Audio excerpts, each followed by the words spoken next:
ನಾವು 8ನೇ ತರಗತಿ ಟಚ್ ಕೊಟ್ಬಿಟ್ಟು ಈ ವಿಷಯವನ್ನ ಗಮನ ಹರಿಸೋಣ. ಏನ್ ಗಮನ ಹರಿಸೋಣ ಅಂತ, 8ನೇ ತರಗತಿಯಲ್ಲಿ ನಾವು ಕೆಲವೊಂದು ಗ್ರಾಫ್ಗಳನ್ನು ಹಾಕಿವಿ, ಗ್ರಾಫ್ ಶೀಟ್ಗಳನ್ನು ನೋಡಿವಿ. ನಾವು ಗ್ರಾಫ್ ಶೀಟ್ ಆಕ್ಚುಲಿ ನಾನು ಹಾಕೇನಿ, ಈ ರೀತಿ ಆಗಿರ್ತದೆ. ಒಂದು ಹುಡುಗಿ ಹಾಕಿ ಕೊಟ್ಟದ ನಮ್ಗೆ ಈ ರೀತಿ ಗ್ರಾಫ್ ಶೀಟ್ ಇರ್ತದೆ. ಮತ್ತು ಆ ಸೀಟ್ಗಳು ಬೇರೆ ಇರ್ತವೆ, ಅದೇ ಅವು ಗ್ರಾಫ್ ಶೀಟ್ ಸಣ್ಣ ಆತವ ಅಂತ ನಾವು ಡ್ರಾಯಿಂಗ್ ಶೀಟ್ ನಲ್ಲಿ ಹಾಕ್ಸಿದ್ದೀವಿ.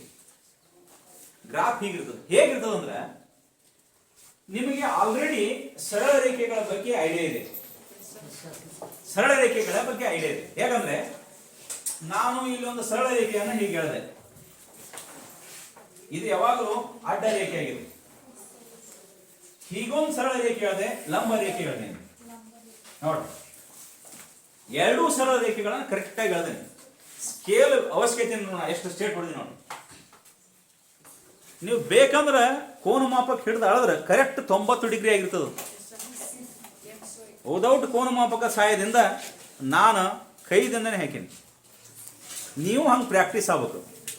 ಸ್ಕೇಲ್ ಇಲ್ಲರದೆ ಎರಡು ಸರಳ ರೇಖೆಗಳನ್ನು ಪರಸ್ಪರ ಲಂಬವಾಗಿ ಛೇದಿಸುವ ಹಾಗೆ ಮಾಡ್ಬೇಕು. ಬರುವವರೆಗೆ ಸ್ಕೇಲ್ ಯೂಸ್ ಮಾಡ್ರಿ, ಬಂತಂದ್ರೆ ಆಮೇಲೆ ಸ್ಟಾಪ್ ಮಾಡಿ. ಸರಿನಾ? ಸಿಡೌನ್, ಗಮನ ಇರಲಿ. ಇದಕ್ಕೆ ನಾವು ಏನ್ ಹೆಸರು ಕೊಡ್ತೀವಿ ಅಂದ್ರೆ, ಎಕ್ಸ್ ಅಕ್ಷ ಅಂತ ಕೊಡ್ತಾನೆ. ಎಕ್ಸ್ ಅಕ್ಷ ಅಂತ ನಾವು ಈ ಸರಳ ರೇಖೆಯನ್ನ ಗ್ರಾಫಿಗೆ ಟಚ್ ಕೊಟ್ರೆ, ಗ್ರಾಫ್ ಅನ್ನೋದು ಇಂಗ್ಲಿಷ್ ಶಬ್ದ, ಕನ್ನಡ ಶಬ್ದ ಏನ್ ಬರ್ತದೆ ಅಂದ್ರೆ ನಕ್ಷೆ ಅಂತ ಬರ್ತದೆ. ಕನ್ನಡದಲ್ಲಿ ನಕ್ಷವನ್ನು ಎಳೆಯೋದು ಅಂತ ಬರ್ತದೆ. ಹಾಗಾದ್ರೆ ಗಮನ ಇರಬೇಕು. ಫಸ್ಟ್ ಏನಾಯ್ತಂದ್ರೆ, ಒಬ್ಬ ಸೈಂಟಿಸ್ಟ್ ಫ್ರೆಂಚ್ ದೇಶದಾಗಿದ್ದ. ಕೆಲವೊಂದು ಹೀಗೆ ಅಡವಿಗೆ ಹೋಗ್ತಾನ, ಊರಾಗ ಹೋಗ್ತಾನ, ಹೊಲಕ್ಕೆ ಹೋಗ್ತಾನ. ಹೊಲದಾಗೆಲ್ಲ ಈ ತೆಂಗಿನ ಗರಿಗಳಿಗೆ ಬೀಳ್ತಿದ್ದು, ಅಡಿಕೆ ಮರಗಳಿಗೆ ಬೀಳ್ತಿದ್ದು. ನೆಕ್ಸ್ಟ್ ಜೋಳದ ಮರ, ಸಣ್ಣ ಜೋಳ ನೋಡ್ರಿ, ಜೋಳದ ಗಿಡಗಳನ್ನು ಬೀಳ್ತಿದ್ದು ಗಾಳಿಗೆ. ಎಲ್ಲ ಸ್ಟೇಟ್ ಇದ್ದುವಪ್ಪ, ಯಾವ ಹಿಂಗೆ ಅಂಕಟಂಕ ಇರಲಿಲ್ಲ, ಸ್ಟೇಟ್ ಇದ್ದು. ಅವ ದಿವಸ ನೋಡ್ತಿದ್ದ, ವಾಕಿಂಗ್ ಹೋಗ್ತಿದ್ದ, ದಿವಸ ನೋಡ್ತಿದ್ದ. ಇವ್ ಯಾಕೆ ಸ್ಟೇಟ್ ಅದಾವ ಅಂತ ಕೇಳವ. ಏನ್ ಹೇಳ್ಬೇಕಿದ್ ಪುತ್ರ, ಯಾಕೆ ಸ್ಟೇಟ್ ಅದಾವ, ಇವ್ ಯಾಕೆ ಡೊಂಕ್ ಅದಾವ? ಡೊಂಕ್ ಅಂದ್ರೆ ಗೊತ್ತಿಲ್ಲ, ಡೊಂಕ್ ಯಾಕೆ ಅದಾವ, ಸ್ಟೇಟ್ ಯಾಕೆ ಅದಾವ, ಅಡ್ಡ ತಿಡ್ಡಿ ಯಾಕೆ ಬೆಳೆದವ ಅಂತ ಥಿಂಕ್ ಮಾಡ್ತಿದ್ದ ದಿವಸ ವಾಕಿಂಗ್ ಹೋದಾಗ. ನಾವು ವಾಕಿಂಗ್ ಹೋಗ್ತೀವಿ, ಏನ್ ಮಾಡ್ತೀವಿ ಥಿಂಕ್ ಗೊತ್ತಾ? ಬರೀ ಇನ್ನೊಬ್ಬರ ಬಗ್ಗೆ ಮಾತಾಡ್ತಿರ್ತೀವಿ ವಾಕಿಂಗ್ ಹೋದಾಗ. ಹಂಗಾಯ್ತು ಹಿಂಗಾಯ್ತು ಅದು ಊರು ಸಪರಿ ಮಾತಾಡೋದು. ಅದಕ್ಕೆ ವಾಕಿಂಗ್ ಒಬ್ಬರೇ ಹೋಗ್ಬೇಕು, 2 ಜನ ಹೋಗ್ಬಾರ್ದು. ಒಬ್ಬನೇ ಹೋಗ್ತಿದ್ದ ದಿವಸ ಹೊಂಟ. 1 ತಿಂಗಳು, 2 ತಿಂಗಳು, 3 ತಿಂಗಳು, 1 ವಾರ, 1 ವರ್ಷ, 2 ವರ್ಷ, 3 ವರ್ಷ, 10 ವರ್ಷ ಅದೇ ದಾರಿ ವಾಕಿಂಗ್ ಮಾಡಿದ್ರು. 10 ವರ್ಷ ಆಗಿಂದ ಧ್ಯಾನೋದಯ ಆಯ್ತು. ಏನ್ ಧ್ಯಾನ? ಒಂದು ಖಂಡೆ ಹಿಡಿದು ಬಿಟ್ಟ. ಏನ್ ಕಂಡು ಹಿಡ್ದಂದ್ರ, ಹೋ ಈ ತೆಂಗಿನ ಮರ ಬಿದ್ದದೆ, ಜೋಳದ ಗಿಡಗಳು ಬಿದ್ದಾವೆ, ತೆಂಗಿನ ಗರಿಗಳದಾವ, ಇವುಗಳಿಂದ ಜಗತ್ತಿಗೆ ಏನೋ ಒಂದು ಯೂಸ್ಫುಲ್ ಅದೇ ಉಪಯೋಗ ಅದ, ಅದನ್ನು ಕೊಡೋಣ ಅಂತ ಥಿಂಕ್ ಮಾಡ್ದ. ಅವಾಗ ಏನಂದ್ರ, ಒಂದು ತಂದ ಜೋಳದ ದಂಟು, ಜೋಳದ ದಂಟ ತಂದ, ಸ್ಟೇಟ್ ಇತ್ತು. ತಂದ ಏನ್ ಮಾಡ್ದಂದ್ರ, ಅದಕ್ಕೆ ಹೆಸರು ಸರಳ ರೇಖೆ ಅಂತ ಕೊಟ್ಟ. ಏನಂತ ಕೊಟ್ಟ? ಸರಳ ರೇಖೆ. ಸರಳ ರೇಖೆ ಅಂದ್ರೆ ಯಾವಾಗಲೂ ಅದಕ್ಕೆ ಎಂಡೇ ಇರುದಿಲ್ಲ ಅಂತ. ಸರಳ ರೇಖೆಗೆ ಎಂಡ್ ಇರುದಿಲ್ಲ, ಅಂತ್ಯ ಬಿಂದುನೇ ಇಲ್ಲ ಸರಳ ರೇಖೆಗೆ. ಯಾಕಿಲ್ಲ ಅಂದ್ರೆ, ಎಡಬದಿನೂ ಚಲಿಸ್ತದೆ, ಬಲಬದಿನೂ ಚಲಿಸ್ತದೆ. ಅದಕ್ಕೆ ಅವ ಏನ್ ಮಾಡ್ದ, ಈಗ ಎಕ್ಸ್ ಎಂಬ ಸರಳ ರೇಖೆಯನ್ನು ಎಳೆದ್ಬಿಟ್ಟ. ಈ ಕಡೆ ಹೋಗಿ ಈ ಕಡೆ ಹೋಗ್ರಿ. ನೋಡು, ಬಾಣದ ಗುರ್ತ ಕೊಟ್ಟ, ಎರೋ ಮಾರ್ಕ್ ಕೊಟ್ಟ. ಎರೋ ಮಾರ್ಕ್ ಅರ್ಥ ಏನ್ ಗೊತ್ತಂದ್ರೆ, ಮುಂದೆ ಎಕ್ಸ್ಟೆಂಡೆಡ್ ಆಗು ಅಂತಂಗ ಎರೋ ಮಾರ್ಕ್ ಅಂದ್ರೆ. ಒಂದ್ ವೇಳೆ ಇಂಥ ಹೇಳ್ತಾರೆ, ಈಗ ಇದು ಸ್ಟಾಪ್ ಆಯ್ತು ಅಂದ. ಸ್ಟಾಪ್ ಅಂದ್ರೆ ಅಲ್ಲಿಗೆ ಕಟ್. ಎರೋ ಮಾರ್ಕ್ ಅಂದ್ರೆ ಎಕ್ಸ್ಟೆಂಡೆಡ್, ಮುಂದೆ ಹೊರಿ ಅಂದ. ಅರ್ಥ ಆಯ್ತಾ? ಮುಂದೆ ಹೋಗುತ್ತೆ ಅಂತ. ಸರಳ ರೇಖೆಗೆ ಯಾವುದು ಎಂಡ್ ಪಾಯಿಂಟ್ ಇಲ್ಲ, ಸ್ಟಾರ್ಟಿಂಗ್ ಪಾಯಿಂಟ್ ಮಾಡ್ತಿರ್ತದೆ. 2 ಕಡೆ ಚಲಿಸ್ತಿರ್ತದ, ಎಡಬದಿ ಬಲಬದಿ ಸುಮ್ಮನೆ ಚಲನೆ ಮಾಡ್ಕೋತ ಹೋಗುದು. ಹಾಗೆ ಏನ್ ಮಾಡೋದಂದ್ರೆ, ಒಂದು ಸರಳ ರೇಖೆ ತಗೊಂಡ, ಒಂದು ಜೋಳ ದಂಟು ತಗೊಂಡ, ಇನ್ನೊಂದು ತಗೊಂಡ, 2 ಕ್ರಾಸ್ ಹೊಡೆದ್ಬಿಟ್ಟಿ. ಕ್ರಾಸ್ ಹೊಡೆದಾಗ ಏನೋ ಒಂದು ಮೈಂಡ್ನಾಗ ಏನೋ ಒಂದು ಮೈಂಡ್ ಸೆಟಪ್ ಆಯ್ತು ಅವನು. ಗೊತ್ತುವರಿ ಏನ್ ಮೈಂಡ್ ಸೆಟಪ್ ಆಯ್ತಂದ್ರ, 2 ದಂಟಗಳು, 2 ಗಿಡಗಳು ಪರಸ್ಪರ ಹಿಂಗ್ ಕತ್ತರಿಸಿದಾಗ ಏನಿದು ವಿಚಿತ್ರ ಘಟನೆ? ವಿಚಿತ್ರ ಘಟನೆ ಏನಪ್ಪಾ ಅಂದ್ರೆ ಪರಸ್ಪರ ಎರಡು ರೇಖೆಗಳು ಲಂಬವಾಗಿ ಛೇದಿಸ್ತವೆ ಅಂತ ಕಂಡು ಹಿಡ್ಕೊಂಡ್ಬಿಟ್ಟ. ಲಂಬ ಇರ್ತವೆ ಯಾವಾಗಲೂ, ಹಿಂಗ್ ಕರೆಕ್ಟಾಗಿ ಲಂಬ ಹೊಡೆದ್ಬಿಟ್ಟ, ಒಂದೇ ಬಿಂದುವಿನಲ್ಲಿ ಸಂಧಿಸ್ತವೆ ಹೇಳಿಬಿಟ್ಟ. ಹೇಳಿ ಏನ್ ಮಾಡ ಅಂದ್ರ ಈ ಎರಡೂ ಸರಳ ರೇಖೆಗಳು ಒಂದು ಬಿಂದುವಿನಲ್ಲಿ ಛೇದಿಸಿದಾಗ ಕರೆಕ್ಟಾಗಿ 4 ಭಾಗ ಆತವ ಅಂತ ಹೇಳಿದೆ. 4 ಭಾಗ ಆತವ. 1ನೇ ಭಾಗ ಕೊಟ್ಟೆ, 2ನೇ ಭಾಗ ಕೊಟ್ಟ, 3ನೇ ಭಾಗ ಕೊಟ್ಟ, 4ನೇ ಭಾಗ ಕೊಟ್ಟ, 4 ಭಾಗ ಹೆಸರು ಕೊಟ್ಬಿಟ್ಟ. ಮತ್ತೆ ಒಂದು ಹೆಸರು ಕೊಟ್ಟ, ಇದಕ್ಕೆ ಎಕ್ಸ್ ಅಂದ್ರ ಈ ದಂಡೆಗೆ ಎಕ್ಸ್ ಡ್ಯಾಶ್ ಅಂತ ಹೆಸರು ಕೊಟ್ಟ. ಹಿಂಗೊಂದು ಹೊಡೆದ ವಾಯ್ ಅಂತ ಕೊಟ್ಟ, ಇದಕ್ಕೆ ಈ ದಂಡೆಗೆ ವೈ ಡ್ಯಾಶ್ ಅಂತ. ಒಂದೇ ಇರಬಾರ್ದು, ಕನ್ಫ್ಯೂಸ್ ಆಗ್ತದೆ ಹುಡುಗರಿಗೆ. Y y dash x dash. ಎರಡು ಸರಳ ರೇಖೆಗಳು ಪರಸ್ಪರ ಓ ಬಿಂದುವಿನಲ್ಲಿ, ಇದು ಓ ಇರ್ತದೆ, ಲಂಬವಾಗಿ ಛೇದಿಸುತ್ತವೆ ಅಂತ ಹೇಳ್ದ. ಅವನ ಹೆಸರು ಏನ್ ಗೊತ್ತಾ? ರೆನೆ ಡೆಕಾಲ್ಟೆ. ಅವನ ಹೆಸರು ಏನೋ ಎಷ್ಟು ಯೂಸ್ಫುಲ್ ಆಯ್ತು. ರೆನೆ ಡೆಕಾಲ್ಟೆ ಹಿಂದ ಯಾರಿಗೂ ಗೊತ್ತಿರಲಿಲ್ಲ. ಅವ ಹೇಳ್ದ ಓ ಎಸ್, ಎರಡು ಸರಳ ರೇಖೆಗಳು ಪರಸ್ಪರ ಲಂಬವಾಗಿ ಟಚ್ ಆದಾಗ ನಾವ್ ಏನ್ ಮಾಡ್ತೀವಿ ಅಂದ್ರ ಗಮನ ಇರಬೇಕು. ಈ ಭಾಗದಾಗ ಒಂದು ಹಸು ನಿಂತದ, ಎ ಎಂಬ ಹಸು ಐತಿ ಅಂದ. ಎ ಹಸು ಆ ಭಾಗದ ಯಾವ ಪ್ಲೇಸ್ ನಲ್ಲಿ ನಿಂತದ ಅಂತ ಕಂಡು ಹಿಡಿಬಹುದು ಅಂದ. ಎಷ್ಟು ದೂರದಲ್ಲಿದೆ, ಎಷ್ಟು ಸೆಂಟಿಮೀಟರ್ದಲ್ಲಿದೆ, ಎಷ್ಟು ಮೀಟರ್ದಲ್ಲಿದೆ, ಎಷ್ಟು ಕಿಲೋಮೀಟರ್ದಲ್ಲಿ ಇದೆ ಎಂಬುದು ಏನ್ ಮಾಡಬಹುದು, ಕಂಡು ಹಿಡಿಬಹುದು ಆ ಬಿಂದುವಿನ ಮೂಲಕ. ಹೇಗೆ ಅಂತ ನಾ ತೋರಿಸ್ಕೊಡ್ತೇನೆ ಇವತ್ತ ಅಂತ ಹೇಳ. ತೋರಿಸ್ಕೊಡ್ತೀನಿ ಅಂತ ಹೇಳಿ ಅದಕ್ಕೊಂದು ದೊಡ್ಡ ಹೆಸರು ಕೊಟ್ಟ. ಅದಕ್ಕೆ ನಿರ್ದೇಶಾಂಕ ರೇಖಾ ಗಣಿತ ಅಂತ ಹೆಸರು ಕೊಟ್ಟ. ಗಣಿತದ ಒಂದು ಭಾಗ ನಿರ್ದೇಶಾಂಕ ರೇಖಾ ಗಣಿತ. ನಿರ್ದೇಶಾಂಕ ಅಂದ್ರೆ ಏನ್ ಗೊತ್ತಾ? ಬಿಂದುಗಳು. ಬಿಂದುಗಳನ್ನು ಗುರುತಿಸುವುದೇ ನಿರ್ದೇಶಾಂಕ ರೇಖಾ ಗಣಿತ. ಅದಕ್ಕೆ ಅವನು ಬ್ರಾಕೆಟ್ನ ಹಾಕಿ ಈಗ 2,3 ಇದು ಒಂದು ನಿರ್ದೇಶಾಂಕ ಅಂತ ಹೇಳ್ತಾರೆ. 3,-1 ನಿರ್ದೇಶಾಂಕ ಅಂತ ಹೇಳ್ತಾರೆ. 0,1 ನಿರ್ದೇಶಾಂಕ ಅಂತ ಹೇಳ್ತಾರೆ. ಇಂಥ ನಿರ್ದೇಶಾಂಕಗಳು ನಿಮ್ಗೆ ಕೊಟ್ಟುಬಿಟ್ಟು ಜಗತ್ತಿನ ತುಂಬ ಹೋಗ್ದುಬಿಟ್ಟು ತೋರಲಿ ಬೇಕಾದ್ರೆ ಕೆಲವೊಂದು ತಗೊಂಡು ಕೆಲವೊಂದು ಬ್ಯಾಡ ಅಂತ ಹೋಗುದು, ತಗೊಂಡವ್ರು ಒಳ್ಳೇದಾಯ್ತು, ಬ್ಯಾಡ ಅಂತ ಓದುವ ಕಡೆ. ಹೀಗಾಗಿ ಏನಂದ್ರೆ ಹೋ ಎಸ್, ಈ ಅಡ್ಡ ರೇಖೆಯನ್ನು ಎಕ್ಸ್ ಅಕ್ಷಕ್ಕೆ ಹೇಳಿದ್ದೇನೆ, ಇದಕ್ಕೆ ಕ್ಷಿತಿಜ ಸಮಾಂತರ ರೇಖೆ ಅಂತ, ಕ್ಷಿತಿಜ ರೇಖೆ ಅಂತ, ಅಥವಾ ಕ್ಷಿತಿಜ ಸೂಚಕ ಅಂತ. ಕ್ಷಿತಿಜ ಅಂದ್ರೆ ಅಡ್ಡ ರೇಖೆಗೆ ಕ್ಷಿತಿಜ ಅಂತ ಕರೀತಾರ. ಹೀಗೆ ವರ್ಟಿಕಲ್ ಲಂಬ ರೇಖೆಗೆ ಲಂಬ ಸೂಚಕ ಅಂತ ಹೆಸರು ಕೊಟ್ಟು. ಅಡ್ಡ ರೇಖೆಗೆ ಕ್ಷಿತಿಜ ಸೂಚಕ ಅಂತ, ಲಂಬ ರೇಖೆಗೆ ಲಂಬ ಸೂಚಕ ಅಂತ. ಲಂಬ ಯಾವಾಗಲೂ 90 ಡಿಗ್ರಿ ಇರ್ತದೆ. ಎಕ್ಸ್ ಅಕ್ಷಕ್ಕೆ ಕ್ಷಿತಿಜ ಸೂಚಕ, ವೈ ಅಕ್ಷಕ್ಕೆ ಲಂಬ ಸೂಚಕ ಅಂತ ಕೊಟ್ಟುಬಿಟ್ಟು ಏನ್ ಹೇಳಂದ್ರೆ ಯಾಸ್ ಎಕ್ಸ್ ಕಾಮ ವೈ ನಿರ್ದೇಶಾಂಕ ಅಂತ ಹೇಳಿ ಎಕ್ಸ್ ಕಾಮ ವೈ ನಿರ್ದೇಶಾಂಕ. ಇಂಥ ಬಿಂದುಗಳನ್ನು ನಾವು ಏನ್ ಮಾಡೋಣ, ಗುರುತಿಸೋಣ ಅಂತ ಹೇಳಿ. ಗುರುತಿಸಬೇಕಾದ ಮತ್ತೊಂದು ಐಡಿಯಾ ಕೊಟ್ಟು. ಏನ್ ಐಡಿಯಾ ಕೊಟ್ಟಂದ್ರ, ಎರಡು ಸರಳ ರೇಖೆಗಳು ಪರಸ್ಪರ ಲಂಬವಾಗಿ ಛೇದಿಸಿದಾಗ 4 ಸಮಭಾಗಗಳಾಗಿ ಉಂಟಾಗುತ್ತವೆ. 4 ಕರೆಕ್ಟ್ ಸಮಭಾಗಗಳಾಗ್ತವೆ. ಯಾವ ಸಮಭಾಗಗಳು? 1ನೇ ಭಾಗ, 2ನೇ ಭಾಗ, 3ನೇ ಭಾಗ, 4ನೇ ಭಾಗ. 1ನೇ ಭಾಗಕ್ಕೆ ಹೆಸರು ಕೊಟ್ಟ ಮೊದಲ ಚತುರ್ಥಕ ಅಂದ. ಚತುರ್ಥಕ ಅಂದ್ರೆ ಏನ್ ಗೊತ್ತಾ? 4. ಚತುರ್ ಅಂದ್ರೆ 4, ಚತುರ್ಭುಜ 4 ಭಾವ. ಚತುರ್ಥಕ 4 ಭಾಗಗಳು. 4 ಭಾಗಗಳಲ್ಲಿ ಒಂದು ಭಾಗ ತಗೋತೀವಿ ಕರೆಕ್ಟ್ ಆಗಿ, ಅದಕ್ಕೆ ನಾವು ಚತುರ್ಥಕ ಅಂತ ಹೇಳ್ದೆ. 1ನೇ ಚತುರ್ಥಕ ಯಾಸ್ 1ನೇ ಚತುರ್ಥಕ. 2ನೇ ಚತುರ್ಥಕ ಚತುರ್ಥಕ. 3ನೇ ಚತುರ್ಥಕ ಎಷ್ಟು? 4ನೇ ಚತುರ್ಥಕ. ಹೀಗೆ ಹೆಸರು ಪಟ್ಬಿಟ್ಟು ಚತುರ್ಥಕ. ಅವಾಗ ಹೇಳ 1ನೇ ಚತುರ್ಥಕದಲ್ಲಿ ಎಕ್ಸ್ ಅಕ್ಷದ ಕಡೆ ಬಲಗಡೆ ಹೋದರೆ ಎಲ್ಲಾ ಧನ ಸಂಖ್ಯೆಗಳು ಇರುತ್ತವೆ ಅಂತ ಹೆಸರು ಪಟ್ಬಿಟ್ಟು. ಎಡಗಡೆ ಬಂದರೆ ಋಣ ಚಿಹ್ನೆಗಳು ಇರುತ್ತವೆ. ವಾಯ್ ಅಕ್ಷಕ್ಕೆ ಬಲಗಡೆ ಹೋದರೆ ಮೇಲ್ಗಡೆ ಹೋದರೆ ಧನ ಚಿಹ್ನೆಗಳು ಇರುತ್ತವೆ ಅಂತ ಹೇಳ. ಕೆಳಗಡೆ ಬಂದ್ರೆ ಮೈನಸ್ ಇರುತ್ತವೆ ಅಂತ ಹೇಳಿಬಿಟ್ಟು ಹೇಳಿ ವಿಚಿತ್ರ ಪಟ್ಬಿಟ್ಟು.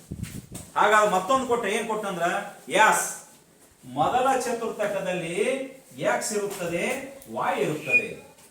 ನೋಡಿ ಹಾಗೆ ನೋಡಿ, ಮೊದಲ ಚತುರ್ಥಕದಲ್ಲಿ ನೋಡಿ, ಇಲ್ಲಿ ಚತುರ್ಥಕ ಮೊದಲ ಚತುರ್ಥಕದಲ್ಲಿ ಎಕ್ಸ್ ಇದೆ, 1 2 3 4 ಪ್ಲಸ್.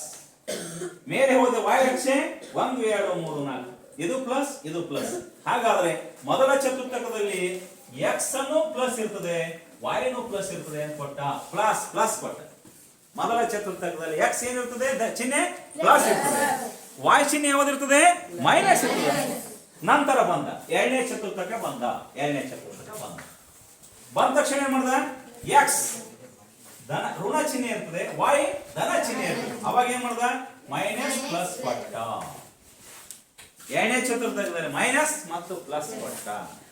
ಮೂರನೇ ಚತುರ್ಥಕಕ್ಕೆ ಬಂದ ಈಗ ಎಕ್ಸ್ ಯಾವ್ದಿದೆ ಮೈನಸ್, y ಯಾವ್ದಿದೆ ಮೈನಸ್. ಮೂರನೇ ಚತುರ್ಥಕದಲ್ಲಿ ಎರಡೂ ಮೈನಸ್ ಇರ್ತಾವ ಅಂತ ಕೊಟ್ಟ. ನಂತರ ನಾಲ್ಕನೇ ಚತುರ್ಥಕಕ್ಕೆ ಬಂದ ಈಗ ಎಕ್ಸ್ ಪ್ಲಸ್ ಇರ್ತದ ಅಂತ ಕೊಟ್ಟ, y ಮೈನಸ್. ಹಾಗಾದ್ರೆ ಎಲ್ಲಾ ವಿದ್ಯಾರ್ಥಿಗಳೇ ಮುದ್ದು ವಿದ್ಯಾರ್ಥಿಗಳೇ ಅಂತ ನಾವು ಅನ್ನಲ್ಲ. ಇನ್ನು ರೆನೆ ಡೆಕಾರ್ಟೆ ಮುದ್ದು ವಿದ್ಯಾರ್ಥಿ. My dear students, be understand my coordinate geometry ಅಂತ ಇಂಗ್ಲಿಷ್ನಾಗ, ಯಾಕಂದ್ರೆ ಇಂಗ್ಲಿಷ್ನಾಗ ಬರೋದು, ಕನ್ನಡ ಬರ್ತಿದ್ದೆ. Be understand my geometry which is very useful to the your life, but use properly in suitable manner ಅಂತ ಕರೆಕ್ಟಾಗಿ ಯೂಸ್ ಮಾಡ್ಕೊರಿ. ಜೀವನಕ್ಕೆ ತುಂಬಾ ಅನುಕೂಲ ಅದ. ಹೆಂಗ ಅನುಕೂಲ ಅದಂದ್ರೆ, ನೀವು ಯಾವುದೇ ಡೈರೆಕ್ಷನ್ ಹೋಗ್ಬೇಕಾದ್ರೆ, ಯಾವುದೇ ಊರಿಗೆ ಹೋಗ್ಬೇಕಾದ್ರೆ, ಯಾವುದೇ ಹಳ್ಳಿಗೆ ಹೋಗ್ಬೇಕಾದ್ರೆ, ಯಾವುದೇ ಬಸ್ ಮೂಲಕ ಹೋಗ್ಬೇಕಾದ್ರೆ, ಟ್ರೈನ್ ಮೂಲಕ ಹೋಗ್ಬೇಕಾದ್ರೆ, ಏರೋಪ್ಲೇನ್ ಮೂಲಕ ಹೋಗ್ಬೇಕಾದ್ರೆ ಈ ಡೈರೆಕ್ಷನ್ ಮೂಲಕನೇ ಹೋಗ್ತೀರಿ. ಈ ಡೈರೆಕ್ಷನ್ ರೆನೆ ಡೆಕಾರ್ಟೆ ಕೊಡ್ಲಿಲ್ಲ ಅಂದ್ರೆ ನಾವು ಸಿಕ್ ಡೈರೆಕ್ಷನ್ ಹೋಗ್ತಿದ್ದೀವಿ. ನಿಮ್ ಇತಿಹಾಸದಾಗ ಬರ್ತದ ಒಂದು ಏನಂದ್ರೆ, ಭಾರತ ದೇಶವನ್ನು ಯುರೋಪಿಯನ್ನರ ಆಗಮನ, ಭಾರತ ದೇಶಕ್ಕೆ ಯುರೋಪಿಯನ್ನರು ಬಂದ್ರು, ಜಲ ಮಾರ್ಗವನ್ನು ಉಪಯೋಗಿಸಿ ಬಂದ್ರು. ಹೌದಾ? ವಾಸ್ಕೋಡಿ ಗಾಮ ಬಂದ, ಆ ಗಾಮ ಈ ಗಾಮ ಅಂತ ಅವನು. ಎಸ್, ಯಾಕೆ ಬಂದ್ರು ಭಾರತ ದೇಶಕ್ಕೆ? ಮಸಾಲಾ ಪದಾರ್ಥ ಭಾರಿ ಟೇಸ್ಟ್ ಇತ್ತು ಅಂತ ತಗೊಳ್ಳಿಕ್ ಬಂದ್ರು. ಪ್ರಥಮ ಬಾರಿ ಏನ್ ಮಾಡೋದಂದ್ರೆ ಇಂಡಿಯಾವನ್ನು ಕಂಡುಹಿಡಿಯಕ್ಕೆ ಪ್ರಯತ್ನ ಪಟ್ರು. ಅವಾಗ ಯಾವ್ದು ಡೈರೆಕ್ಷನ್ ಇರ್ಲಿಲ್ಲ, ಗಮನ ಇರ್ಬೇಕು. ಜಲಮಾರ್ಗ ಅಷ್ಟೇ ಇತ್ತು. ಯಾಕ? ವಾಯು ಮಾರ್ಗ ಇರ್ಲಿಲ್ಲ, ಸೈನ್ಸ್ ಮುಂದುವರೆದಿದ್ದಿಲ್ಲ. ಭೂ ಮಾರ್ಗ ಅಂತೂ ಸಂಪರ್ಕ ಇಲ್ಲ. ಯಾಕ? ಮಧ್ಯದಲ್ಲಿ ಸಮುದ್ರದ ಹೆಂಗ್ ಹೋಗ್ತದ? ಭೂ ಮಾರ್ಗ ಆಗಲ್ಲ, ಹೋಗ್ಬೇಕು ಜಲಮಾರ್ಗ. ಭಾರತ ದೇಶದಿಂದ ಅಮೆರಿಕಕ್ಕೆ ಹೋಗ್ಬೇಕು ಅಥವಾ ಇಂಗ್ಲೆಂಡ್ ಹೋಗ್ಬೇಕಾದ್ರೆ 6 ತಿಂಗಳ 1 ವರ್ಷ ಬೇಕಾಗಿತ್ತು ಹಡಗ್ನಾಗ ಹೋಗ್ಬೇಕು. ಅವಾಗ ಅಂತ ಹಡಗುನು ಟೆಕ್ನಿಕಲ್ ಇರ್ಲಿಲ್ಲ. ಈಗ ದೊಡ್ಡ ದೊಡ್ಡ ಹಡಗಾಗ್ಯಾವ. ಅವಾಗ ಹೋಗ್ಬೇಕಂದ್ರೆ ಸುಮ್ಮನೆ ನಾವ್ನ್ಯಾಗ ಹೋಗ್ಬೇಕು, ಸಣ್ಣಗೆ ವರ್ಷ 2 ವರ್ಷ. ಅವಾಗ ಕೊಲಂಬಸ್ ಅಂತ ಒಬ್ಬ ನಾವಿಕ ಭಾರತ ದೇಶನೇ ಕಂಡು ಹಿಡಿಬೇಕಂತ ಬಂದ. ದಿಕ್ ತಪ್ಪಿಡ್ತಾವ, ಬೇರೆ ಕಡೆ ಹೋಗಿ ವೆಸ್ಟ್ ಇಂಡೀಸ್ ಕಂಡು ಹಿಡ್ದ, ಅಮೆರಿಕಕ್ಕೆ ಹೋಗ್ಬಿಟ್ಟ. ಯಾಕ? ಡೈರೆಕ್ಷನ್ ಸರಿ ಇರ್ಲಿಲ್ಲ ಅವಾಗ. ರೆನೆ ಡೆಕಾರ್ಟೆ ಇನ್ನೂ ಕೊಟ್ಟಿದ್ದಿಲ್ಲ ಅವಾಗ. ಆಮೇಲೆ ರೆನೆ ಡೆಕಾರ್ಟೆ ಡೈರೆಕ್ಷನ್ ಕೊಟ್ಟನಲ್ಲ, ಅವಾಗ ನಾವು ಕರೆಕ್ಟ್ ಡೈರೆಕ್ಷನ್ ಹೋಗ್ತೀವಿ. ಎಷ್ಟೇ ತಾಸಿಗೆ ಹೋಗಿ ಮುಟ್ತೀವಿ, ಎಷ್ಟೇ ಗಂಟೆ ಹೋಗಿ ಮುಟ್ತೀವಿ, 1 ನಿಮಿಷ ವೇರಿಯೇಷನ್ ಆಗಲ್ಲ ಈಗ. ಯಾಕ? ಡೈರೆಕ್ಷನ್ ಕರೆಕ್ಟ್ ಅದ. ಡೈರೆಕ್ಷನ್ ಇದೇ ಡೈರೆಕ್ಷನ್. ಬಸ್ ಸರಿ, ಏರೋಪ್ಲೇನ್ ಸರಿ, ಜಲಮಾರ್ಗ ಹಡಗುಗಳು ಸರಿ, ಕರೆಕ್ಟ್ ಡೈರೆಕ್ಷನ್ ಹೋದವ. ಯಾಕ? ಇದು ಕೊಡುಗೆ ರೆನೆ ಡೆಕಾರ್ಟೆ. ಇದೇ ಜೀವನಕ್ಕೆ ತುಂಬಾ ಯೂಸ್. ಅದಕ್ಕೆ ಏನ್ ಹೇಳ್ದಂದ್ರವ ಯಾಸ್. ಹಾಗಾದ್ರೆ ನಾನು ಒಂದು ಪ್ರಶ್ನೆ ಕೇಳ, 2 3 ಅದ, ಹೌದಾ? 2 ಪ್ಲಸ್ ಅದ, 3 ಪ್ಲಸ್ ಅದ. ಈ ಬಿಂದುಗಳನ್ನು ಗುರುತಿಸು ಅಂದ್ರೆ ಯಾವ ಚತುರ್ಥಕಗಳು ಬರ್ತದೆ ಈ ಬಿಂದು ಅಂತ ಕೇಳವ. ಯಾಕೆ ಮೊದಲನೇ ಚತುರ್ಥಕ ಬರ್ತದೆ ಅಂದ್ರೆ 2 ಪ್ಲಸ್ ಗುರುತಿಸಿ ಅಂದ್ರೆ ಈಗ ಫಸ್ಟ್ ಎಕ್ಸ್ 2 ಸೀದಾ ಗ್ರಾಫ್ ನಲ್ಲಿ ಬರ್ಬೇಕು, y 3 ಸೀದಾ ಇಲ್ಲಿ ಬರ್ಬೇಕು, ಇಲ್ಲಿ ಗುರ್ತ ಮಾಡಬೇಕು. ಈಗ ಹೀಗೆ ಹೀಗೆ ಹೀಗೆ ಹಾಕಬೇಕು, ಈಗ ಹೀಗೆ ಹೀಗೆ ಬರ್ಬೇಕು, ಕಡಿಮೆ. ಇದು ಬಿಂದು 2 ಗ್ರಾಫ್ ನಲ್ಲಿ ಗುರುತಿಸಬೇಕು. ಇಲ್ಲಿ ಗುರುತಿಸೋದು ಕರೆಕ್ಟ್ ಆಗಿ ಗುರುತಿಸ. ಈಗ ಇಲ್ಲಿ ಸರಳ ರೇಖೆ ಹೊಡೆದಾರಂದ್ರೆ ಇಲ್ಲೊಂದು ಬಿಂದು, ಇಲ್ಲೊಂದು ಬಿಂದು, 2 ಕ್ರಾಸ್ ಇಗೋ. ನೆಕ್ಸ್ಟ್ ಈ ಬಿಂದು ಟಚ್ ಇಗೋ. ಆಕ್ಚುಲಿ ಟಚ್ ಆದಲ್ಲೇ ಸರಳ ರೇಖೆ ಬರ್ತದೆ, ಇಲ್ಲ ಬರಲ್ಲ. ಸರಿನಾ? ನೆಕ್ಸ್ಟ್ ಮತ್ತೊಂದು ಕೇಳ ಕ್ವಶನ್. 3 - 1 ಗುರುತಿಸಪ್ಪ ಅಂದ. ಯಾವ ಚತುರ್ಥಕ ಬರ್ತದೆ ಹೇಳಿದಂಗ. 3 - 1 ಯಾವ ಚತುರ್ಥಕ? ಯಾವ 4ನೇ ಚತುರ್ಥಕ ಬರ್ತದೆ? 3 ಪ್ಲಸ್ ಅದ, 1 ಮೈನಸ್. ಪ್ಲಸ್ ಮೈನಸ್ ಯಾವ ಚತುರ್ಥಕ? 4ನೇ ಚತುರ್ಥಕ ಬರಬೇಕು. ಅವಾಗ ನೋಡಿ +3 x ಅಕ್ಷ +3 ಹೇಗೆ ಬಂತು, y ಅಕ್ಷ -1 ಸೀದಾ ಬಂತು. +3 -1 ಹೀಗೆ ಕೊಟ್ಟ 4ನೇ ಚತುರ್ಥಕ. ನೆಕ್ಸ್ಟ್ ಬಂದ ಏನ್ ಬಂದ? 0 1 ಗುರುತಿಸಪ್ಪ ಅಂದ. 0 ಮತ್ತು 1 ಅನ್ನ ಚತುರ್ಥಕದಲ್ಲಿ ಗ್ರಾಫ್ ಹಾಳೆಯಲ್ಲಿ ಗುರುತಿಸುವುದು. ಈ ಗ್ರಾಫ್ ಹಾಳೆಗೆ ನಿರ್ದೇಶಾಂಕ ವ್ಯವಸ್ಥೆ ಅಂತ ಕರೆದ. ಏನಂತ ಕರೆದ? ನಿರ್ದೇಶಾಂಕ. ಅದಕ್ಕೆ ಇಂಗ್ಲಿಷ್ ನಾಗ ಕಾರ್ಟೀಸಿಯನ್ ಪದ್ಧತಿ ಅಂತ. Cartesian coordinates. ಏನಂತಾರೆ? Cartesian coordinates. ಗ್ರಾಫ್ ಆಲ್ರೆಡಿ ನಿಮ್ ತರಲ ಕೇಳಿದ್ ನಾವು ಅದಾವಲ್ಲ ಗ್ರಾಫ್ ಎಲ್ಲಿ ಅದಾವ? ಅಷ್ಟೆಲ್ಲ ಅದಾವಲ್ಲ? ಇಲ್ಲಿ ಯಾರು ತಂದಿಲ್ಲಲ್ಲ? ಒಬ್ರು ತಂದಿಲ್ವಾ? ತಂದಾರ ಕೆಲವೊಬ್ರು, ಯಾಕಂದ್ರೆ ಬ್ಯಾಗ್ ಇಟ್ಕೊಂಡು ಕೂತಿರ್ತಾರ ಅವ್ರು. ಯಾಸ್ ರೆಡಿ ಮಾಡ್ಕೋಬೇಕಂತ. ಆ ಗ್ರಾಫ್ ನಾಳೆಯನ್ನ ನಾವೇನ್ ಮಾಡ್ಬೋದು ಅಂದ್ರೆ ನೋಡಿ, ಗ್ರಾಫ್ ಹೀಗೆ ಇರ್ತದೆ, ಹೀಗೆ ಹಾಕ್ಬೋದು ಅಂತ ನಾವೇನ್ ಮಾಡ್ಬೋದು. ಇಲ್ಲೊಂದು ನಾ ಜೆರಾಕ್ಸ್ ಕೊಟ್ಟಿನಿ ಗ್ರಾಫ್ ನೋಡು. ಗ್ರಾಫ್ ಹೀಗೆ ಇರ್ತದೆ. ಒರಿಜಿನಲ್ ಐತಿ ಹೇಳ್ತೀರ? ಇದೇ ಗ್ರಾಫ್ ಕೊಡು, ಒರಿಜಿನಲ್ ಕೊಡು. ಈ ಗ್ರಾಫ್ ಹಾಳೆಗೆ ನೋಡು, ದಿಸ್ ಇಸ್ ಕೊಡಪ್ಪ ಇಲ್ಲಿ. ಈ ಗ್ರಾಫ್ ಹಾಳೆಗೆ ಹೀಗಿರ್ತದೆ ಗ್ರಾಫ್. ಇದೇ ಹಸಿರು ಕಲರ್ ಅದಲ್ಲ, ಪ್ರತಿಯೊಂದು ಲೈನ್ಗಳು ಕರೆಕ್ಟ್ ಡಿಸ್ಟೆನ್ಸ್ ಮೇಲೆ ಹೋಗ್ತಿರ್ತಾವೆ. ಹೆಚ್ಚು ಕಮ್ಮಿ ಇರೋದು ಒಟ್ಟೆ ಹೆಚ್ಚು ಕಮ್ಮಿ ಇದೆವು. ಹೆಚ್ಚು ಕಡಿಮೆ ಇತ್ತಂದ್ರೆ ರೆನೆ ಡೆಕಾರ್ಟೆ ಕೊಟ್ಟಂತ ಆ ಪದ್ಧತಿ ತಪ್ಪಾಗಿರುತ್ತೆ. ನಾವು ಇಲ್ಲಿ ಗ್ರಾಫ್ ಹಾಕ್ತೀವಿ, ಇಲ್ಲಿ ಬರೀತೀವಿ. ನಾವು ಹಾಕ್ಯಾನ 8ನೇ ಕ್ಲಾಸ್ ಮಾಡಿ. ಹಾಗಾದ್ರೆ ಈ ಗ್ರಾಫ್ ಅಲ್ಲಿ ಇದೇ ನಿರ್ದೇಶಾಂಕ 4 ಚತುರ್ಥಕ ನಾವು ಮಾಡ್ತೀವಿ, ನಿರ್ದೇಶಾಂಕ ವ್ಯವಸ್ಥೆ. ಈ ನಿರ್ದೇಶಾಂಕ ವ್ಯವಸ್ಥೆಯಲ್ಲಿ ನಾವೇನ್ ಮಾಡ್ತೀವಪ್ಪ ಅಂದ್ರೆ ಕೊಟ್ಟಂತ ಬಿಂದುಗಳನ್ನ ಗುರುತಿಸ್ತೇವೆ. ಅವಾಗ ಅವ ಕೊಡ್ತಾನ ನೋಡಿ. ಈಗ ನೋಡಿ, ಇದು ಐತಿಲ್ಲ, ಇದು 3 - 1 x, y ಅಂತೀವಿ. x 3 ಇದ್ರೆ y ಎಷ್ಟದ? -1. ಇದೇ ನಿರ್ದೇಶಾಂಕ ವ್ಯವಸ್ಥೆ. ಇಂಥ ನಿರ್ದೇಶಾಂಕ ವ್ಯವಸ್ಥೆಯನ್ನು ನಾವು ಕಂಡುಹಿಡಿಬೇಕು. ಮತ್ತು 2-3 ಬಿಂದುಗಳು ಒಂದೇ ಲೈನ್ ದಾಗ ಬಂದು ಒಂದು ಸರಳ ರೇಖೆ ಬಿಡ್ತೀವಿ. ಸರಳ ರೇಖೆ ಉಂಟಾಗ್ತದೆ. Right, clear? ಇದನ್ನ ಒಂದು ಆಕ್ಟಿವಿಟಿ ಮಾಡಿಬಿಟ್ಟವ. ಏನ್ ಮಾಡ್ಬಿಟ್ಟಂದ್ರ, ಸಾಣೆಹಳ್ಳಿಯಾಗ ಒಂದು ಮಠಕ್ಕೆ ರೋಡ್ ಹೋಗ್ಯದ. ಹೆಂಗ್ ನೀರು ಮುಂದಕ್ಕ ಮಠಕ್ಕೆ ಒಂದು ರೋಡ್ ಹೋಗ್ಯದ, ಹೆಂಗ್ ಹೋಗ್ಯದ. ಇದಕ್ಕೆ X ಅಕ್ಷ ಅಂದ್ರಿ. ನಂತರ ಬಸ್ ಸ್ಟ್ಯಾಂಡ್ ಆ ಮೇನ್ ರೋಡ್ಗೆ ಹಿಂಗೊಂದು ರೋಡ್ ಬಂದದ. ಎರಡು ಬಂದು ಅಲ್ಲಿ ಸೇರ್ಯಾವ, ಕಟ್ ಆಗ್ಯಾವ, ಪರಸ್ಪರ ಕಟ್ ಆಗಿಬಿಟ್ಟಾವ. ಒಂದು X ಅಕ್ಷ ಬಂತು, ಒಂದು Y ಅಕ್ಷ ಬಂದು ಕಟ್ ಆಯ್ತು. ಐಡಿಯಾ ಬಂತ? ಬಸ್ ಸ್ಟ್ಯಾಂಡ್ ಸರ್ಕಲ್ ಕರೆಕ್ಟ್ ಆಯ್ತು. ಎಸ್. ನಂತರ ಆ ಬಸ್ ಸ್ಟ್ಯಾಂಡ್ ಸರ್ಕಲ್ ಇನ್ನೊಂದು ರೋಡ್ ಬಂದು ಮತ್ತೆ ಟಚ್ ಆಗ್ಯದ. ಯಾವುದು? ಊರಿಂದ ಬಂದ ನೋಡಿ, ಮತ್ತೆ ಆ ಕಡೆ ಹೋಗ್ತದ. ಮತ್ತೆ ಇಲ್ಲಿ ಹೋಗ್ತಿದೆ, ಈ ಕಡೆ ಬಾಗೂರಿಗೆ ಒಂದು ರೋಡ್ ಹೋಗ್ತದೆ, ಮತ್ತೊಂದು ರೋಡ್ ಬಂದವ. ಹೀಗೆ ಒಂದು ಸರಳ ರೇಖೆಗೆ, ಒಂದು X ಅಕ್ಷಕ್ಕೆ ಸಾಕಷ್ಟು ಅಕ್ಷಗಳು ಸಮಾಂತರವಾಗಿರಬಹುದು, ಲಂಬನೂ ಆಗಿರಬಹುದು ಅಂತ. ಈಗ ನಾನು ಹಿಂಗ್ ಹೊಡೆದ್ರೆ, ಈಗ ಇದ್ರ ಜೊತೆ ಹಿಂಗ್ ಒಂದು ಹೊಡಿತೀನಪ್ಪ, ಇದು ಸಮಾಂತರ ಆಗಿದೆ. ಎದಕ್ಕೆ ಸಮಾಂತರ? X ಅಕ್ಷಕ್ಕೆ ಸಮಾಂತರ ಆಗಿದೆ. ನೆಕ್ಸ್ಟ್ ಹಿಂಗ್ ಹೊಡೆದ್ರೆ ಇದು Y ಅಕ್ಷಕ್ಕೆ ಸಮಾಂತರ ಆಗಿದೆ. Y ಅಕ್ಷಕ್ಕೆ ಯಾವ ಸಮಾಂತರ ಆಗಿರ್ತಾವ? X ಅಕ್ಷಕ್ಕೆ ಲಂಬ ಆಗಿರ್ತಾವ. Y ಅಕ್ಷಕ್ಕೆ ಸಮಾಂತರವಾದಂತಹ ರೇಖೆಗಳು X ಅಕ್ಷಕ್ಕೆ ಏನಿರ್ತದೆ? ಲಂಬ ಆಗಿರ್ತದೆ. ಯಾವ Y ಅಕ್ಷಕ್ಕೆ ಲಂಬ ಆಗಿರ್ತವ, X ಅಕ್ಷಕ್ಕೆ ಏನಿರ್ತವೆ? ಸಮಾಂತರ ಆಗಿರ್ತವೆ. ಹೀಗೆ ನಾವು ಏನ್ ಮಾಡ್ತೀವಪ್ಪ ಅಂದ್ರೆ, ಸರಳ ರೇಖೆಗಳನ್ನ ಕರೆಕ್ಟ್ ಆಗಿ ಗುರುತಿಸಿ ನಾವು ಈ ಬಿಂದುಗಳನ್ನ ನಾವು ಗುರುತಿಸ್ತೇವೆ. ಯಾಸ್. ಹಾಗಾದ್ರೆ ಗ್ರಾಫ್ ಇಲ್ಲಾರ್ದವರು ನೋಡ್ತೀರಿ, ಗ್ರಾಫ್ ಇದ್ದಾಗ ಗುರುತಿಸೋಣ ಅಂತ. ಗ್ರಾಫ್ ನಲ್ಲಿ ನಾವು ಯಾವ್ಯಾವ ಬಿಂದುಗಳನ್ನು ಗುರುತಿಸೋಣ ನೋಡೋಣ. ಇದೇ ಒಂದು ಆಕ್ಟಿವಿಟಿಯನ್ನ ನಾವು FA1ಕ್ಕೆ ನಾವು ಅಟ್ಯಾಚ್ಮೆಂಟ್ ಮಾಡಿವಿ. ನೀವೇನ್ ಮಾಡ್ಬೇಕಂದ್ರ, ಆಲ್ರೆಡಿ ನಾವ್ ಏನ್ ಮಾಡಿವಿ, ಈ ಗ್ರಾಫ್ ಶೀಟ್ ಅನ್ನು ಕೊಟ್ಟಿವಿ, ಜೆರಾಕ್ಸ್. ಇದರಲ್ಲಿ ಬಿಂದುಗಳನ್ನು ಗುರುತಿಸಿರಿ ಅಂತ ಕೊಟ್ಟಿವಿ. ಈಸಿಯಾಗಿ ಬಿಂದುಗಳನ್ನು ಗುರುತಿಸಬೇಕು. ಈಗ ಇನ್ನೊಂದು ವಿಚಾರ, 2, -5 ಬಿಂದುಗಳನ್ನು ಗುರುತಿಸಿರಿ ಅಂತ ಕೊಟ್ರೆ, ಬಿಂದುಗಳನ್ನು ನಾವು ಗ್ರಾಫ್ ಅಲ್ಲಿ ಗುರುತಿಸಬೇಕು. ಕೂತು ಬರಪ್ಪ ಕೆಳಗೆ, ಬಿಂದುಗಳನ್ನು ಗುರುತಿಸೋಣ. ಯಾಸ ಏನೋಡ, ಯಾರು ಬಂದು ಗುರುತಿಸ್ತೀರಿ 2 ಮತ್ತು -5 ಈ ಗ್ರಾಫ್ನಾಗ? ನಾ ಇನ್ನೊಂದು ಗ್ರಾಫ್ ನಿಮ್ಗೆ ಹಾಕ್ತೀನಿ. ಯಾಸ್ ಇದನ್ನ ಹಾಕ್ತೀನಿ. ತಡಿ ಹೇಳ್ತೀನಿ, ಒಬ್ಬರಿಗೆ ನಿಮ್ಗೆ ಹೇಳ್ತೀನಿ. ಇದನ್ನ ತರಬೇಕು, ಬೇಕಾ? ನೀವು ಕುಂದ್ರು.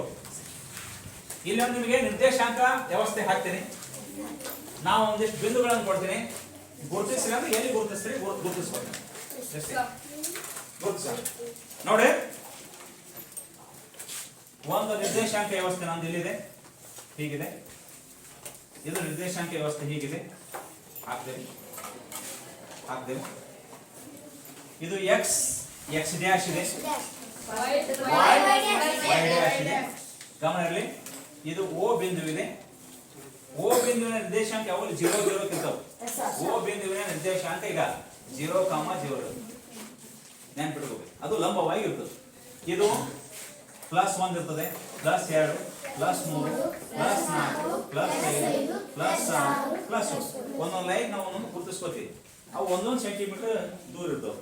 ಎಷ್ಟು ಇರ್ತವೆ? ದೂರ ಇರ್ತವೆ. ನಂತರ ಇಲ್ಲಿ ಮೈನಸ್ 1 ಅದ, ಮೈನಸ್ 2 ಅದ, ಮೈನಸ್ 3 ಅದ, ಮೈನಸ್ 4 ಅದ, ಮೈನಸ್ 5. ಮೇಲ್ಗಡೆ ಹೋದಾಗ ಪ್ಲಸ್ 1 ಅದ, ಪ್ಲಸ್ 2 ಅದ, ಪ್ಲಸ್ 3 ಅದ, ಪ್ಲಸ್ 4, ಪ್ಲಸ್ 5, ಪ್ಲಸ್ 6. ಕೆಳಗಡೆ ಬಂದ್ರೆ minus 1, minus 2, minus 3, minus 4, minus 5. ಈಗ ನಾವು ಒಂದು ವಿದ್ಯಾರ್ಥಿ ಕೇಳ್ತೇನೆ, ನಮ್ದು ಒಂದನೇ ಕ್ವಶನ್. ಎ ಬಿಂದುವಿನ ನಿರ್ದೇಶಾಂಕ 2, -5 ಇದನ್ನು ಗುರುತಿಸಿ ಅಂತ. ಗುರುತಿಸ್ತೇ ಕರೆಕ್ಟ್ ಬಂದ್ ಐದಪ್ಪ ಇಲ್ಲಿ ಕರೆಕ್ಟ್ ಅಪ್ಪ. ಆ ಬ್ಯಾಗ್ಗಳು ತೆಗಿರಪ್ಪ ಅವನಿಗೆ ಸೈಡ್ ನೋಡ್ರಿ. ನಾವು ಗುರುತಿಸ್ತಾ ಎಲ್ಲರೂ ಅಬ್ಸರ್ವ್ ಮಾಡ್ರಿ. ನೋಡ್ರಿ ಕಾಣಂಗ್ ಗುರುತಿಸಪ್ಪ, ಎಲ್ಲ ಕಾಣಂಗ್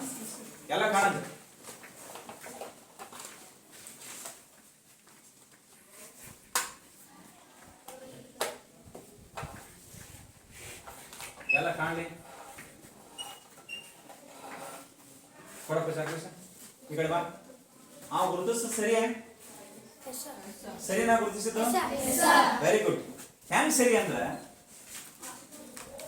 2 ಪ್ಲಸ್ ಅದ, ಹಾಗಾದ್ರ x plus y minus. Plus ಬರ್ಬೇಕು, ಮೈನಸ್ ಬರ್ಬೇಕು. ಪ್ಲಸ್ ಸೀದಾ ಬರ್ತೀಯಾ ಪ್ಲಸ್ 2, ಡೌನ್ ಬರ್ತೀಯಾ ಸೀದಾ ಮೈನಸ್ 5. ಎರೋ ಮಾರ್ಕ್ ಹಾಕ. ಇಲ್ಲೊಂದು ಬಿಂದು ಗುರುತಿಸೋಣ. ಏನ ಬಿಂದು 2 -5 ಗುರುತಿಸೋಣ. ಕರೆಕ್ಟಾ? ಗೊತ್ತಾಗುತ್ತಾ? Okay, very nice. ಏನೊಬ್ರು ಹೇಳ್ತೀನಿ, ನೀ ಬರವ. ಯಸ್, ನಿಧಿ ಪಕ್ಕದಲ್ಲಿ ಇದ್ದಾಳೆ. ತಡಿ ಕೇಳ್ತೀನಿ, ನಿನಗೂ ಕೇಳ್ತೀನಿ ಬಾ. 2, 3 ಗುರುತಿಸು. ಇದು ಬಿ ಬಿಂದು. ಸರಿಯಪ್ಪ?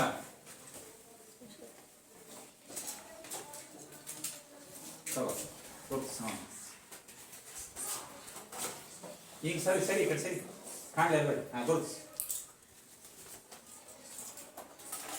ನೋಡಮ್ಮ ಎಷ್ಟು ಐಡಿಯಾ ಬಂತಂತ ಗೊತ್ತಾಗಿಲ್ಲ.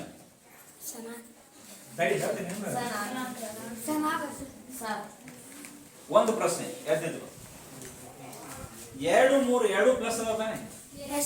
ಯಾವ ಚತುರ್ಥಕ ಬರ್ತದೆ ನೋಡಮ್ಮ. ಒಂದೇ ಚತುರ್ಥಕ ಬರ್ತದೆ ಅಂತ ನೋಡಿ ವಿಚಾರ ಮಾಡು. ನೀ ಎಲ್ಲಿ ನೋಡಾಕತಿ? ಇದೊಂದು ಹಿಂಟ್ ಸೆಳಿವಿ ನನಗೆ, ಇದಕ್ಕೆ ಹಿಂಟ್ ಸೆಳಿವಿ ನನಗೆ. ಒಂದೇ ಚತುರ್ಥಕ ಬರ್ತದಂತ ಸುಳಿ ಹೇಳಿ ಬರಲ್ವಾ? ಅರ್ಥ ಆಗಿಲ್ವಾ? ಕಡಿ ರಮೇಶ್ ಬಾರಿ, ರಮೇಶ್ ಬಾರಿ ಕೂತ್ಕೊಟ್ಟ ಎಲ್ಲ ಕೊಂಡು ತಿಳಿಸಿ ಹೇಳ್ಬೇಕಿ ಹೆಂಗಂತ. ಸ್ವಲ್ಪ ದೂರ ತಿಳಿಸಿ ಹೇಳಪ್ಪ. ಎಲ್ಲ ತಿಳಿಸಿ ಹೇಳ್ಬೇಕು. ಫಸ್ಟ್ 2 ಅದ. ಯಾವಾಗಲೂ ಬಿಂದುಗಳನ್ನು ಗುರುತಿಸಬೇಕಾ ಫಸ್ಟ್ x ಅಕ್ಷ ತಗೋಬೇಕು, ನಂತರ y ಅಕ್ಷ ತಗೋಬೇಕು. ಆ x ಅಕ್ಷ ಯಾವ್ದಪ್ಪ?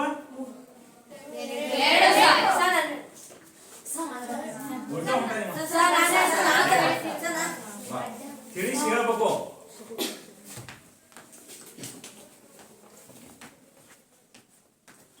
ಕೇಳ ತಿಳಿಸಿ ಹೇಳಿ. ಬಿಂದು 3 ಐತಲ್ಲ ಸರ್, ಇದು 2 ಪ್ಲಸ್ ಅನ್ಕೋಬೇಕು ಸರ್. ಪ್ಲಸ್ ಅನ್ಕೋಬೇಕ ಪ್ಲಸ್ ಯಾವುದು? Plus sir, 2 plus sir. ಈಗ ಪ್ಲಸ್ 2 ಅದಲ್ಲ, ಫಸ್ಟ್ x ಅಕ್ಷ ತಗೋತೀವಿ.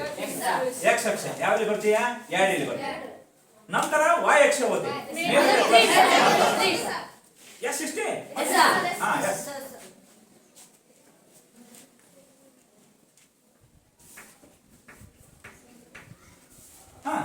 ಬಿಂದು ಬರಿ ಮತ್ತೆ ಯಾವ ಬಿಂದು?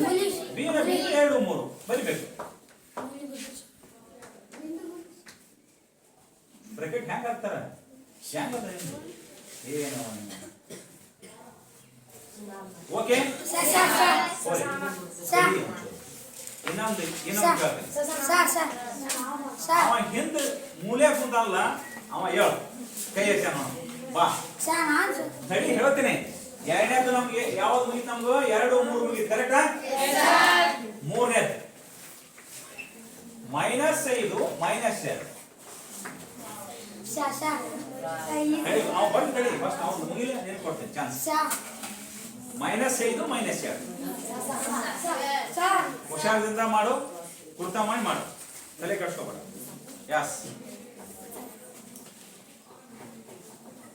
ವಿಚಾರ ಮಾಡು. -5 -2 ಯಾವ ಚತುರ್ಥಕ ಬರ್ತದೆ ಫಸ್ಟ್ ಐಡಿಯಾ ತೋರಿ.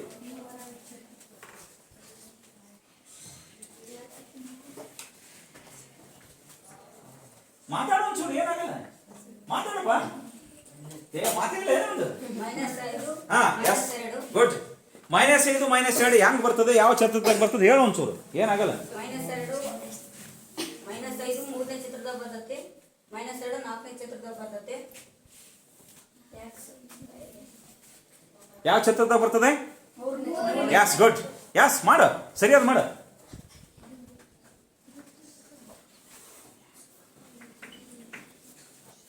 ಬರುತ್ತ ಸರ್. ಬಿಂದುವಿನ ಹೆಸರೇನು? ಸಿ ಅಂತ ಕೊಡಿ. ಸಿ ಕೊಡಿ, ಸಿ ಕೊಡು, ಸಿ ಕೊಡು. ಹಾ, ಈ ಸಿ ಇಲ್ಲಿ ಹಾಕ್ಬೇಕು, ಆಕ್ಚುಲಿ ಅಲ್ಲಿ ಹಾಕೋದಲ್ಲ. ಸರಿ ಮಾಡಿ ವೆರಿ ಗುಡ್, ವೆರಿ ಗುಡ್, ಪರವಾಗಿಲ್ಲ. ತಡಿ, ಅವನಿಗೆ ಕೊಡ ಬರ ನೋಡ. ಕೊಡ್ತೇನೆ ಕೊಡ್ತೇನೆ. ಟಿ ಬಿಂದು 0,4 ಬಟ್ಟೆ ಕಡಿಯೋ ಕುಂದ್ರ ಕೆಳಗೆ ಕೊಡ್ತೇನೆ. 0,4 ನೋಡ, ಈಸಿ ಅದು.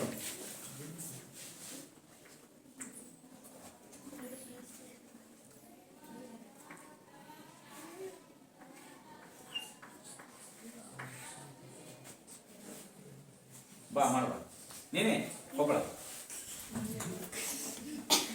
ಮಾಡ, ಈಸಿ ಅದ. ಅಳಿಸ್ಬೇಡ, ಅವ್ನು ಅಳಿಸ್ಬೇಡ, ನೀನೇ ಮಾಡು. ಯಾಕೆ ಹೋಗಲ್ಲ, ಇಲ್ಲೇ ಮಾಡುವ. ಅವ್ನು ಅಳಿಸ್ಬೇಡ, ಅವ್ನು ಹಂಗೆ ಬರೀ. ಅವನು 0,4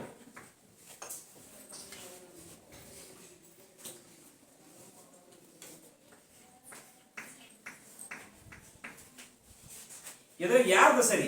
ಕೊಪ್ಪಳದ ಸರಿಯೋ ಇವನ್ ಸರಿ? ಕೊಪ್ಪಳದ ಸರಿ. ಯಾಕೆ ಕೊಪ್ಪಳದ ಸರಿ ಅಂದ್ರ 0 ಅಂದ್ರೆ ಈ y ಅಕ್ಷದ ಮೇಲೆ ಬರ್ತದೆ, ಹಿಂಗೆ ಇಲ್ಲೇ ಇರ್ತದೆ, ಇದೇ 0. ನೆಕ್ಸ್ಟ್ 4 ಇಲ್ಲಿ ಬರ್ತದೆ, ಇಲ್ಲೆಲ್ಲ ರೈಟ್. ನೀನು ಬಿಂದು ಇಲ್ಲಿ ಬರೀದಲ್ಲ, ಇಲ್ಲೇ ಬರೀಬೇಕು. ಡಿ 0,4 ಅಂತ ಬರೀಬೇಕು. ಗೊತ್ತಾಗುತ್ತೆ ಎಲ್ಲರಿಗೆ? ವೆರಿ ಗುಡ್, ನಡ್ರಿ. ಯಸ್,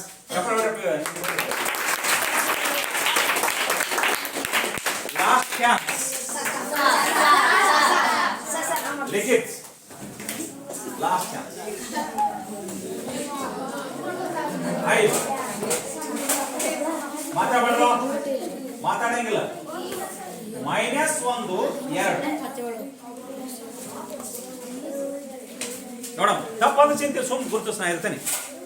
ಧೈರ್ಯದಿಂದ ಇರ್ಬೇಕಲ್ಲ. ತಪ್ಪಾತದ ಅಂತ ಬರಬಾರ್ದು. ತಪ್ಪಾದ್ರೂ ಚಿಂತೆ ಇಲ್ಲ, ಮಾಡ. ಎಷ್ಟು ಸರಿ ಆಗ್ತದೆ ಮಾಡು. ನೀನು ಎಷ್ಟು ತಿಳಿತದ ಅಷ್ಟು ಮಾಡು. ಇಲ್ಲಾಂದ್ರೆ ಇನ್ನೊಬ್ಬನ ಕಳಿಸ್ತೀನಿ ಹೇಳ್ತಾನ. ಈಗ ಆಗೇದಂದು ಕೂಡ್ನಿ, ಇನ್ನೊಬ್ಬನ ಅವಕಾಶ ಕೊಡೋಣ.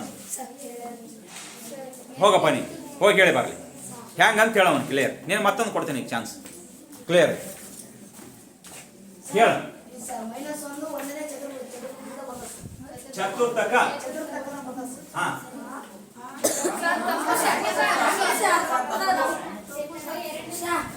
ಕನ್ಫ್ಯೂಸ್ ಮಾಡ್ಕೊಳಕತ್ತ. ಬಾ ಅಲ್ಲೇ ಹಾಕ್ಸ್ಬಾ, ಕೆಳಗೆ ಹಾಕ್ಸ್ಬಾ, ಬೇಗ ಬರ್ತೀನಿ. ಅಥವಾ ಮ್ಯಾಗ ಹಾಕ್ಸ್ಬಾ.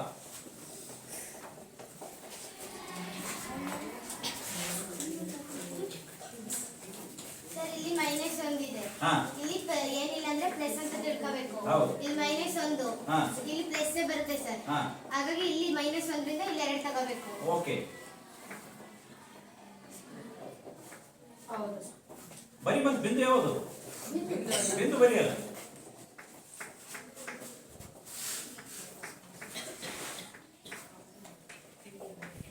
ಅವ್ರು ಹೇಳಿದ್ ಗೊತ್ತಾಯ್ತಾ ನಿಮ್ಗೆ? ಫಸ್ಟ್ ನಾವ್ ಏನ್ ಮಾಡ್ತೀವಿ, ಎಕ್ಸ್ ಅಕ್ಷನೇ ತಗೋಬೇಕು, ಆಮೇಲೆ y ಅಕ್ಷ. ಎಕ್ಸ್ ಅಕ್ಷ ಏನದಂದ್ರ ಮೈನಸ್ ಅದ ಪ್ಲಸ್ ಅದ ಫಸ್ಟ್ ಐಡೆಂಟಿಫಿಕೇಶನ್ ಮಾಡಿ. ಮೈನಸ್ ಇದ್ರೆ ಎಡಗಡೆ ಬರ್ರಿ, ಪ್ಲಸ್ ಇದ್ರೆ ಬಲಗಡೆ ಬರ್ರಿ. ಎಡಗಡೆ -1 ಅಂತ ಪ್ಲಸ್. ಈಗ -1. ನೆಕ್ಸ್ಟ್ y ಅಕ್ಷ ಪ್ಲಸ್ ಇದ್ರೆ ಮೇಲ್ಗಡೆ ಬರ್ರಿ, ಮೈನಸ್ ಇದ್ರೆ ಕೆಳಗಡೆ ಬರ್ರಿ. ಈಗ ಮೇಲೆ -1 ಪ್ಲಸ್. ಸಿಂಪಲ್ ಆಯ್ತು. ಅರ್ಥ ಆಗುತ್ತಾ? ಹಾಗಾದ್ರೆ ಇಂಥವು ಕೊಟ್ಟು ಬಿಡಿಸ್ತೀರಾ? ನೋಡೋಣ. ಎಸ್ ಓಕೆ ಗುಡ್ ಎಸ್ ಹಾಗಾದ್ರೆ ಇಂಥ ಆಕ್ಟಿವಿಟಿಯನ್ನ ನಾವು ನಿಮಗ FA1 ಆಕ್ಟಿವಿಟಿ ಆಗಿ ಕೊಡ್ತೀವಿ ನೀವೇನ್ ಮಾಡ್ಬೇಕಂದ್ರೆ ಟಕ್ ಅನ್ನ ಬಿಡಿಸಿ ವ್ಯವಸ್ಥೆ ಮಾಡ್ಬೇಕು ಸರಿನಾ ಅದ್ರಾಗ ಯಾವ ನಿಮ್ಗೆ ಗೊತ್ತಾಗೋದಿಲ್ಲ ಕೇಳಬೇಕು ಮುಂದೆ ನಾವು ಎಕ್ಸರ್ಸೈಸ್ ಅನ್ನ ಬಿಡಿಸ್ಲಿಕ್ಕೆ ಹೋಗೋಣ ಯಸ ನೆಕ್ಸ್ಟ್ ಕ್ಲಾಸ್ನಾಗ ಏನ್ ಮಾಡೋಣ ಅಂದ್ರೆ ಎಕ್ಸರ್ಸೈಸ್ ಸಮಸ್ಯೆಗಳನ್ನ ಬಿಡಿಸಿ ಕ್ಲೀನ್ ಆಗಿ ಅಭ್ಯಾಸ ಮಾಡೋಣ ಓಕೆ ಯಸ್ ಗುಡ್